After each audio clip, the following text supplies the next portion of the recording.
Então tá, pessoal.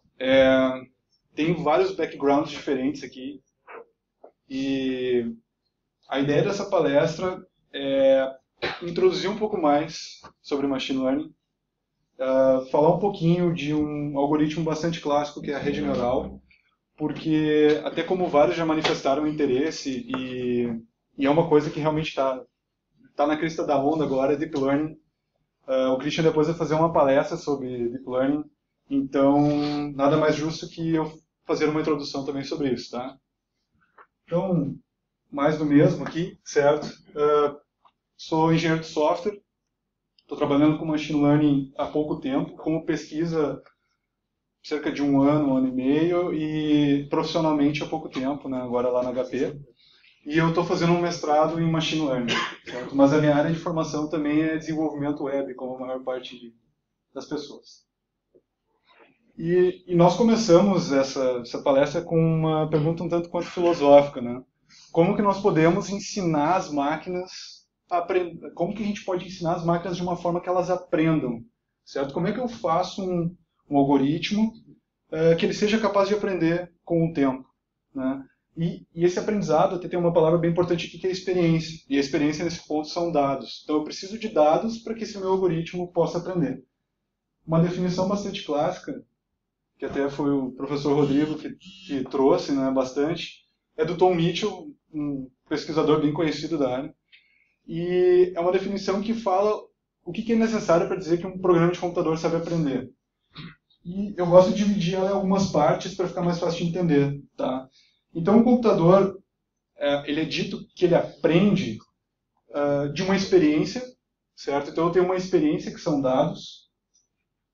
Eu tenho uma classe de tarefas e problemas que eu quero resolver, que é essa classe T, e eu tenho que ser capaz de medir eles através de uma medida de performance, que seria o nosso P. E eu só posso dizer que ele aprende se, através da experiência que eu tenho, esse algoritmo melhora para resolver essas tarefas. E para eu medir que ele melhorou para fazer essas tarefas, eu tenho uma medida P. Então a minha medida P tem que ir melhorando, certo? Então, só para ficar um pouquinho mais claro, um exemplo bem clássico aqui, é classificar um e-mail como spam ou não. Essa é a minha tarefa. E qual é a minha medida de performance? Bom, é quantos e-mails foram corretamente classificados como spam ou não spam, certo? Então, assim eu sei se meu algoritmo meu programa está melhorando com o tempo.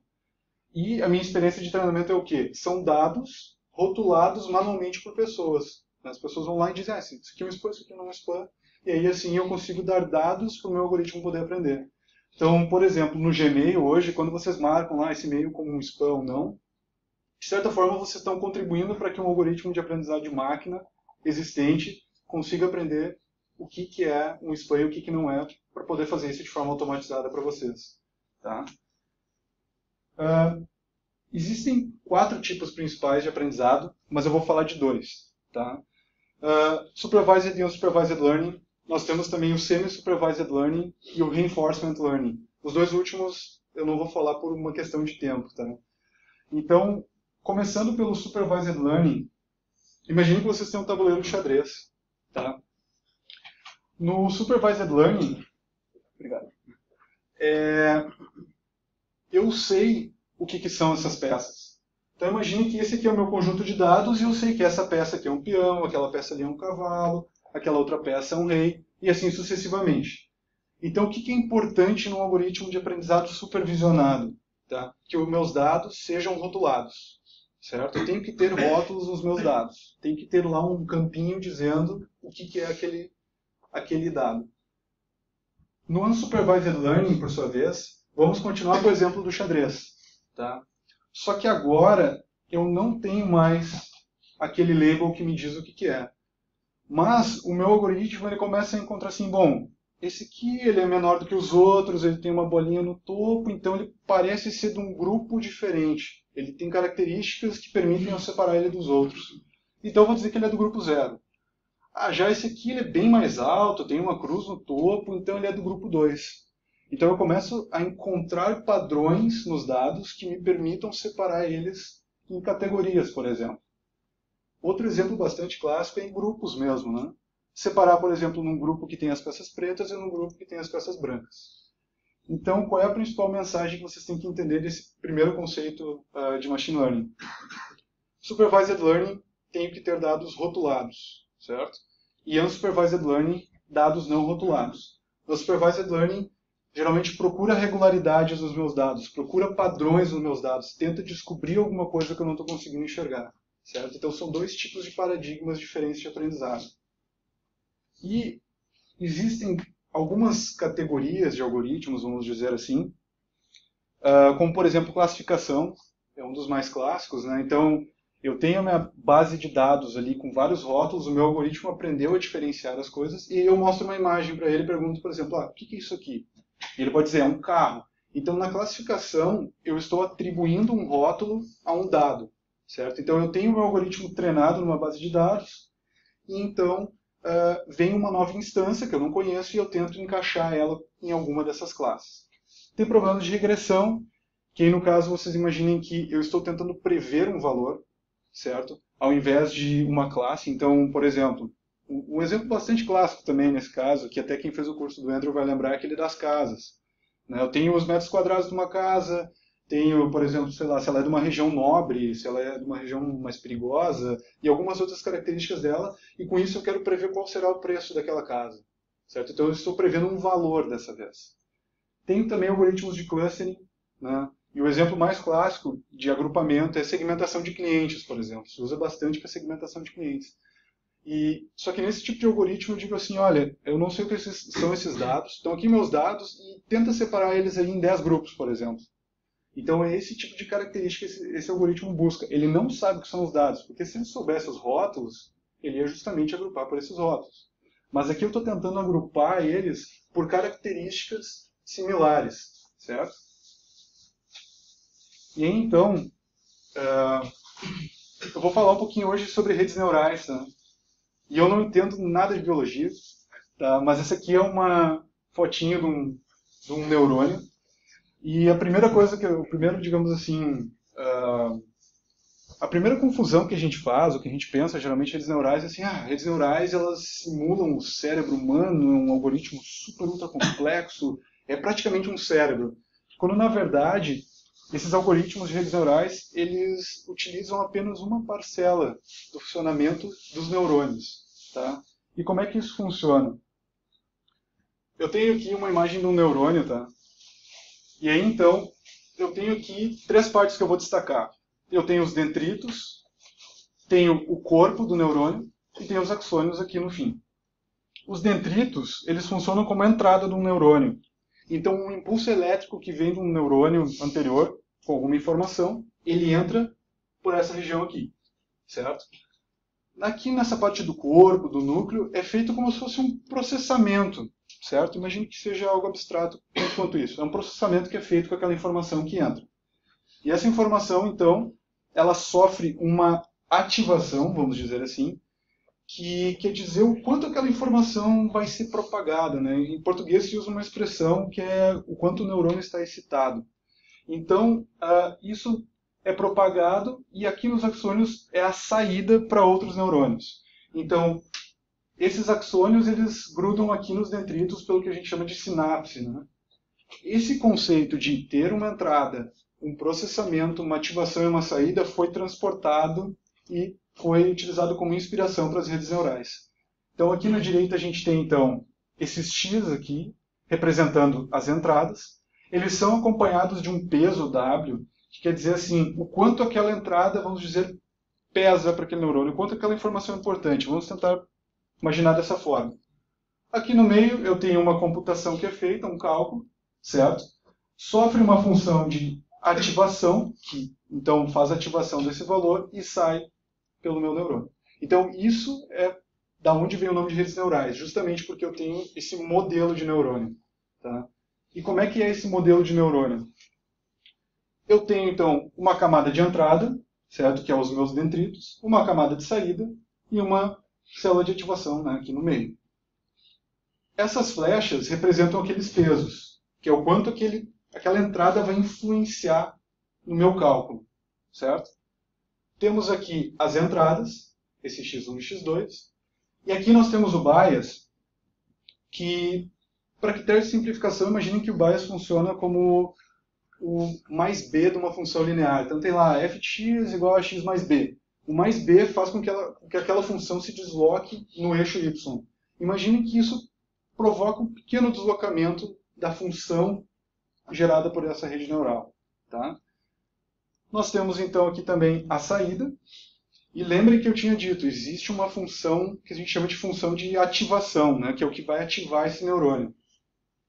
Então, neste caso, a gente vai falar de uma função chamada sigmoide, que ela tem mais ou menos essa cara aqui e essa fórmula bonita aqui em cima. E o que vocês têm que entender do sigmoide por hora é que ele busca fazer com que esse valor que tenha na saída seja entre 0 e 1. Ou seja, ele representa uma probabilidade. Então, se eu tenho 0,3, lá significa que é 30%. Tranquilo? Para a gente entender como é que essa rede neural funciona, vamos pegar um exemplo clássico da computação, que é o OR lógico, né? Ou OU lógico.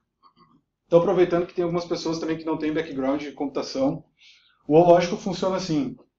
Eu tenho duas entradas, né, neste caso, e se uma das duas entradas tiver o valor 1, a minha saída é 1. Tá? Então, nós vamos fazer um exemplo de uma rede neural que resolve esse problema do OR lógico. Tá? Então, imaginem que o meu algoritmo treinou na base de dados, certo? Chegou num valor dos pesos, né, 20, 20 menos 10. E isso é importante ficar claro que no algoritmo de rede neural, o que é treinado, o que o algoritmo aprende são os pesos de uma forma de que diferentes entradas consigam chegar num resultado. Tá? E aí, como é que a gente resolve isso aqui? Bom, vamos imaginar que a nossa entrada é 0, 0. Tá? Então, esse x1 é 0, x2 é 0. Eu multiplico isso pelos pesos. Né? E aqui, o bias eu multiplico por menos 10. Tá? E aí, fazendo essa continha aqui simples, me dá um resultado de menos 10. A partir disso, eu aplico a minha função de ativação do sigmoide lá. E eu chego num valor pequenininho aqui, né? 0,00045. Para eu finalizar meu cálculo, aquela reta do sigmoide, ela tem uma propriedade interessante que a gente utiliza aqui, que é sempre que o valor for menor que 0,5, menos 50% de probabilidade, a gente diz que o resultado é 0. E se ele for maior ou igual a 0,5, o meu resultado é 1. Tá? Então isso aqui é simplesmente para ilustrar como é que funciona essa rede neural. E essa rede neural ela vai ficando mais complicada. Ela vai, digamos, tendo mais camadas, mais neurônios. Tá? Existe uma evolução da rede neural que é, digamos assim, juntando vários neurônios eu chego no multilayer perceptron, né? Numa rede que tem várias camadas. E esses algoritmos eles resolvem muitos problemas, vários problemas, só que eles também têm um custo computacional razoável. Né? Imaginem que quanto mais neurônios daqueles eu tiver, mais flechas eu vou ter, mais cálculos vão ser necessários. Tá? E aí a gente chega em Deep Learning. Tá? E o jeito que eu acho mais legal, porque não existe livro de Deep Learning, digamos assim, impresso, só existe livro online, de tanto que essa área fica mudando o tempo todo. E uma das definições que eu pessoalmente gosto mais é essa, que é uma abordagem de aprendizado de máquina que ela tenta extrair features de raw data. Entendam raw data, que são dados crus aqui, como texto, áudio, vídeo, certo? Ou imagens, por exemplo. E essas features aqui de alto nível hierárquicas são características que representam bem aquela imagem. Tá? E essa rede de Deep Learning, ela é mais ou menos assim, certo? São vários daqueles neurônios com várias ligações, certo? Um monte de pesos aqui influenciando e tudo mais. E isso tem ganhado bastante atenção na indústria, principalmente, que empresas têm usado em vários serviços. Talvez vocês estejam hoje sendo clientes de serviços de Machine Learning, não façam ideia, mas Spotify, quem tem Spotify usa o Discover Weekly, por exemplo, ele usa algoritmos de Deep Learning para classificação de músicas, então somente baseado na música, na onda da música, ele faz recomendações. Enfim, Microsoft, Facebook, o algoritmo de reconhecimento facial lá que marca automaticamente os amigos, ele usa Deep Learning. Então as estratégias mais sofisticadas, os algoritmos que têm um melhor desempenho estão usando esse tipo de técnica hoje. E isso começou, na verdade, não foi agora. Tá? Embora o boom da área esteja basicamente nesses últimos 10 anos, Isso começou lá pela década de 90, vamos dizer assim. Esse cara aqui do meio, Geoffrey Hinton, ele já era um pesquisador renomado na área de redes neurais, lá na década de 80.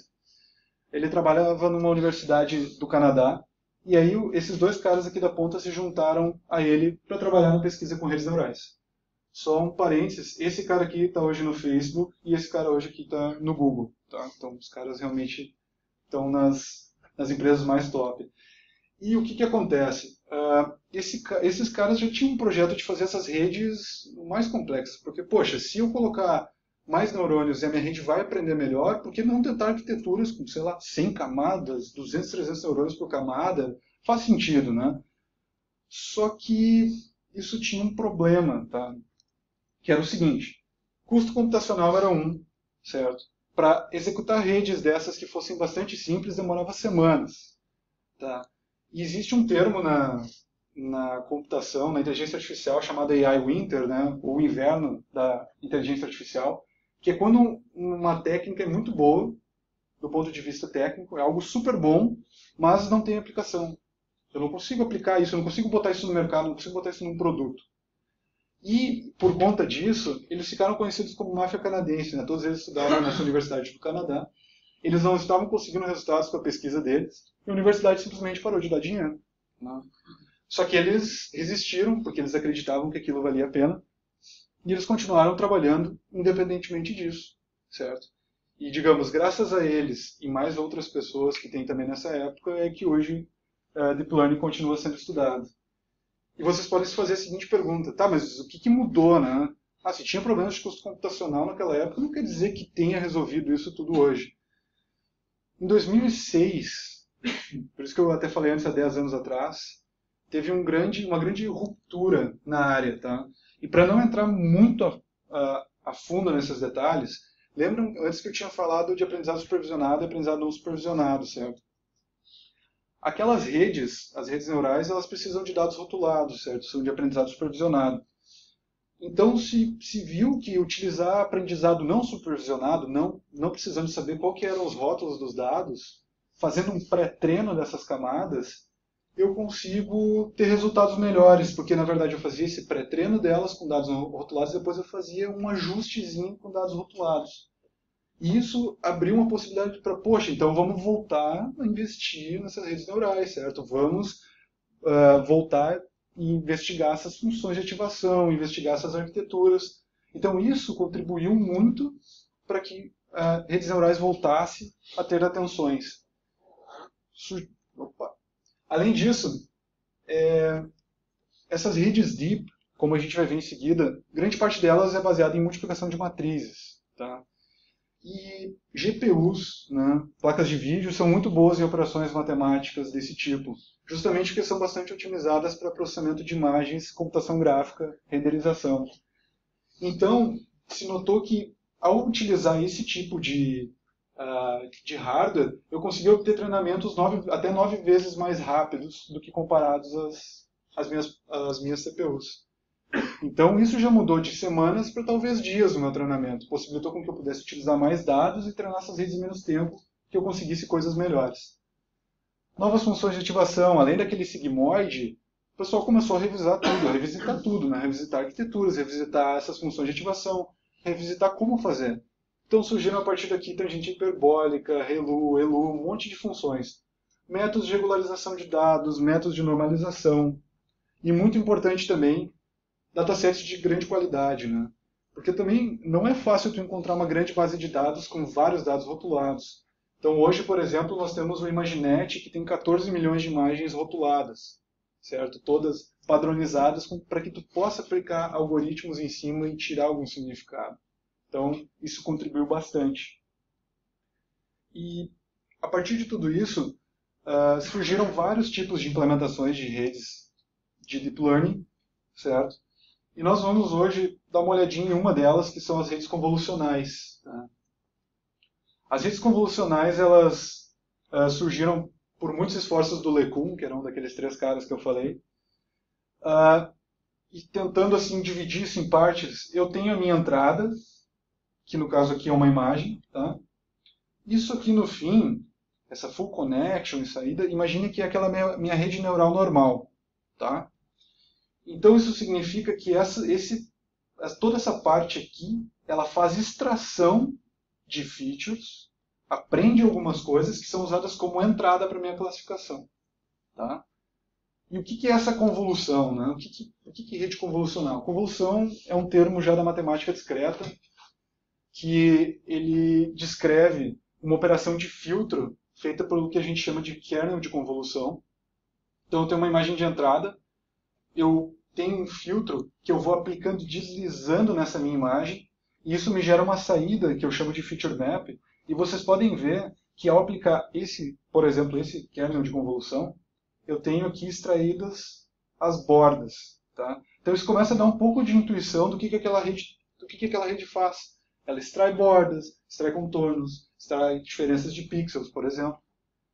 E aqui tem um gifzinho só para mostrar para vocês como é que isso funciona. Outro detalhe também importante, mas isso não é uma obrigação, vocês podem ver que aqui diminuiu um pouco o tamanho. Então ele vai fazendo essa multiplicação e vai pegando cada um dos valores e gerando um feature map. Tá? Nessa rede, o que é característico? Além dos pesos, aquelas flechas serem aprendidas, esses valores do filtro de convolução eles são aprendidos também. Então quer dizer que a minha rede aprende os melhores filtros para extrair as características mais importantes para a minha classificação. Tá?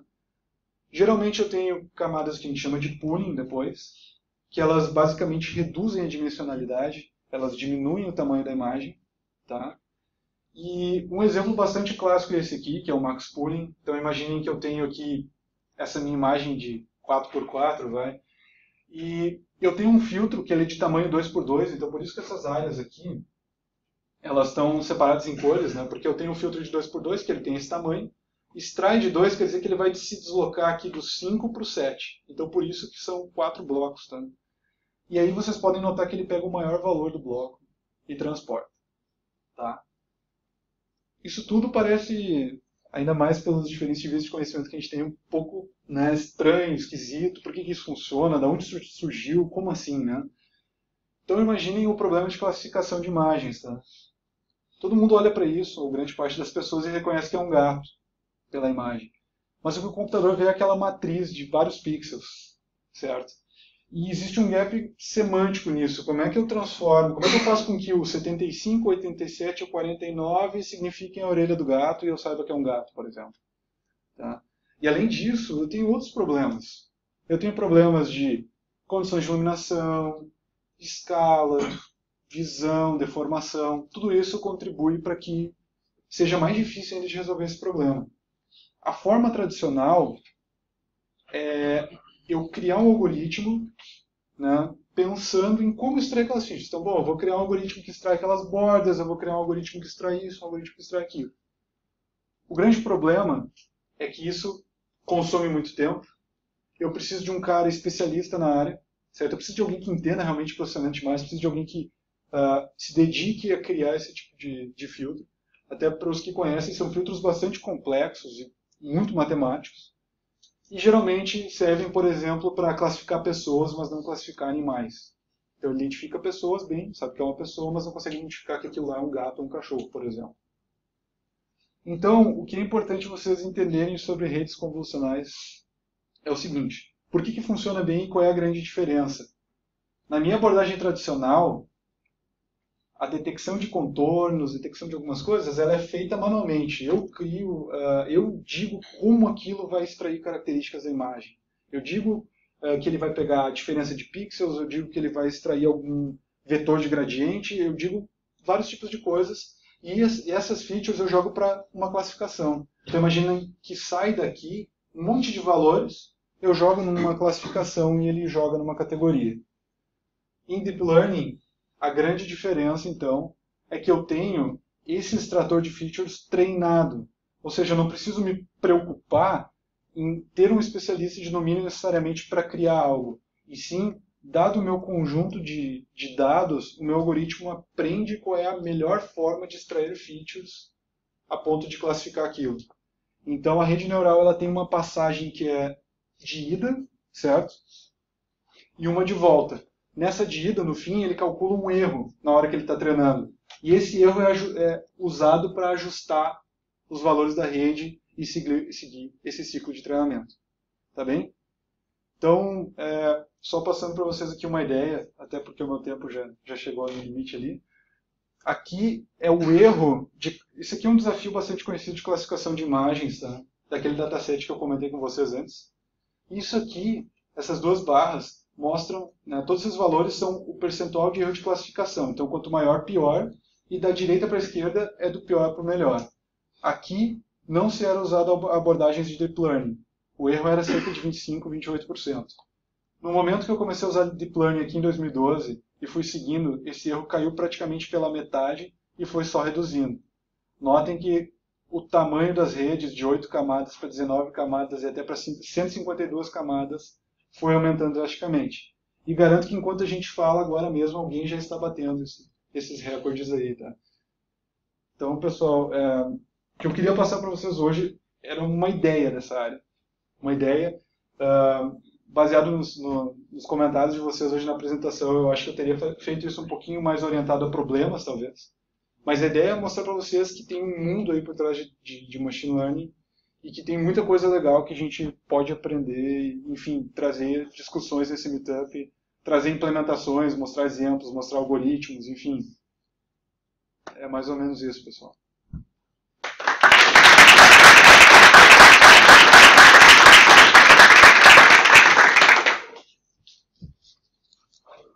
Se tiver alguma pergunta para o Thomas aí, enquanto a gente troca aí. O Rodrigo não